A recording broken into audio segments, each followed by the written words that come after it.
Un premier tour à ne pas rater, 2 listes qui se disputent avant un meeting à Auxerre ou encore 3 candidats pour lutte ouvrière. Bienvenue dans le journal de campagne avec les 3 informations immanquables sur les municipales dans l'Yonne. 14, c'est le nombre maximal de communes de l'Yonne où il y aura un second tour le 22 mars. En effet, dans toutes les autres, il y a soit une, soit 2 listes. Et donc le vainqueur sera connu le 15 mars, sauf en cas d'égalité parfaite.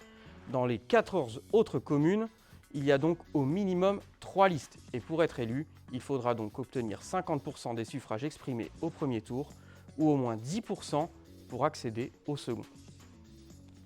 C'est un nouvel épisode dans la saga de la désunion de la gauche à Auxerre. Mardi, l'écologiste Florence Loury organisait un meeting au Silex. 5 des colistiers de Manicamfort espéraient assister à cette réunion publique, mais ils auraient été refoulés à l'entrée.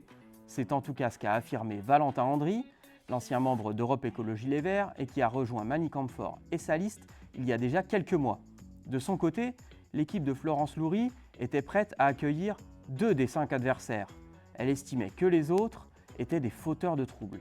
Ambiance, alors que les 2 listes pourraient être amenées à fusionner au second tour. Le parti Lutte ouvrière sera présent aux élections municipales dans l'Yonne dans 3 communes. À Auxerre avec José Carrasco, à Avallon avec Christophe Springot et à Sens avec Michel Suner.